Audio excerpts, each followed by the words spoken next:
Cyber স্পেসের বক্তব্যটা শাহনাজ বন্দি ভালো করে দিয়েছে, তো আমি এটা নিয়ে বলবো। আমি তার আগে একটু কথা বলতে চাচ্ছি, কথাটা বলা ঠিক হবে কিনা তারপরেও বলি যে আপনার নামিবিয়ার উইন্ডহোক শহরে 1991 সালে সাংবাদিকরা কিছু সুপারিশ করেছিল সাংবাদিকদের অধিকার রক্ষার। সেটা 93 সালে ইউনেস্কো সুপারিশে জাতিসংঘ এই 3রা মে দিবসটি ঘোষণা করে। তার অনেকগুলো প্রতিপাদ্যের মধ্যে আজকের প্রতিপাদ্য বিষয় না, ওই সময়ের প্রতিপাদ্য একটা প্রতিপাদ্য ছিল যে হয়রানির শিকারী যে সমস্ত সাংবাদিক, তাদের পক্ষে সাংবাদিক সমাজকে দাঁড়াতে হবে। আচ্ছা, কিন্তু ভেরি সরি টু সে, গত 17 বছরে যখন মাহমুদুর রহমান আমার দেশ পত্রিকার সাংবাদিক কি নির্মম নির্যাতনের শিকার হয়েছিলেন, জেলখানায় দীর্ঘদিন ছিলেন, আমিও পালিয়ে বেড়াচ্ছিলাম, আবার অনেক সময় জামিন নিয়ে আপনাদের টকশো তুলে কথা বলেছি। একটা দিনও কোনো সাংবাদিককে আমি বলতে শুনিনি যে মাহমুদুর রহমানকে কেন, কোন কারণে এরকম নির্যাতন একদম বলেনই তা না, মানববন্ধন হয়েছে, তার জন্য আন্দোলন হয়েছে। এটা একটা সেক্ট পিপল।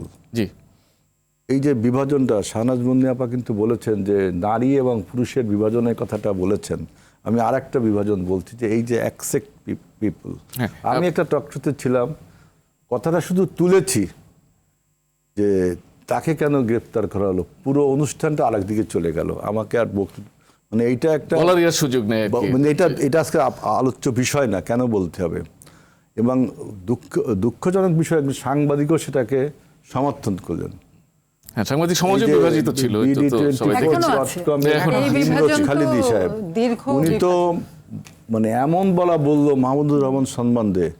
আবার আমি দেখলাম উনি যখন গ্রেফতার হলো শেষের দিকে, তখন দেখলাম সাংবাদিকরা অনেক সময় চুপ থাকলো। এই যে বিডি নিউজ 24 তৌফিক ইউনুস খালিদির কথা বলছেন, তাই না? তৌফিক ইউনুস খালিদি, তাই না? এই যে আপনারাও তো এখানে ডিভিশন হয়ে যাচ্ছেন যে ও ওই পক্ষের, ও আমি এই পক্ষে, আমি ওই পক্ষের কথা বলবো না। তাহলে আপনাদের যে গণমাধ্যম দিবস আপনাকে জাতিসংঘ যে স্বীকৃতি দিল, তার প্রতিপাদ্যতা তো আপনারা মানলেন না। আমি জাস্ট আপনি ইসলামী টিভি বন্ধ হলো, সিবিএস টেলিভিশন বন্ধ হলো, ওয়ান টিভি বন্ধ হলো, আপনি তখন অনেক পত্রিকা, নয়া দিগন্ত বন্ধ হলো, নয়া দিগন্ত মনে বন্ধ হয়েছিল না, আর দিগন্ত টেলিভিশন, চ্যানেল 1 বন্ধ হয়েছিল, চ্যানেল 1 বন্ধ হলো, Islamic TV, CBS TV, CSB মনে হয় না, কেউ কোনো কথা বললেন না। আমরা দেখেন অন্য প্রফেশনসে একজন ব্যবসায়ী যদি আঘাতপ্রাপ্ত হয়, সেই এফবিসিসিআই বলেন, তারা কিন্তু কথা বলে। আমি দেখছি অন্য সমস্ত প্রফেশনস কথা বলে। কিন্তু আমি আপনাদের, মানে I am very much sorry, আপনাদের যে ইউনিয়ন, আপনাদের যে সংস্থা, আপনাদের যে অ্যাসোসিয়েশন, তারা তখন আমি দেখি ওই যে মতলব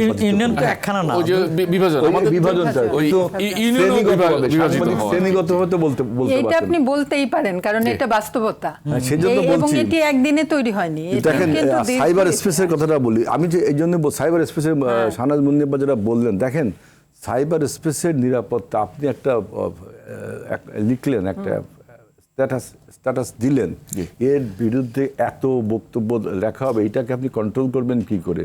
আইন কানুন দিয়ে আপনি কি এটা তো একটা নৈতিক অপরাধ। এই নৈতিক অপরাধকে আইন কানুন দিয়ে কতটুকু থামাতে পারবেন? একটা কাজ করতে পারবেন, এর হাস্যকর হবে যে ফেসবুক, টুইটার, ইউটিউব বা এক্স, এইসব কর্তৃপক্ষ আছে না, ইনস্টাগ্রাম, এদের সাথে কথা বলতে হবে যে ভাই এই টাইপের লেখালেখি আপনার প্রকাশ করতে বাধা দিবেন। কোনো ক্ষেত্রে উদাহরণ আছে, দেখলাম না, কিন্তু মেটার অফিস বাংলাদেশে নাই। তবে গণমাধ্যমকে কিন্তু দায়িত্বশীলতার পরিচয় দিতে হবে, এটা কিন্তু ঠিক। এবং গণমাধ্যমকে 4th পিলার বলা হয়, 3টা পিলার, 3টা আমাদের প্রশাসনের 4 নম্বর বলা হয় গণমাধ্যমকে। তারা যদি দায়িত্বশীলতার পরিচয় দেয়, এখন তাদের কি দায়িত্ব এটা আমি ডিকটেট করতে পারি না।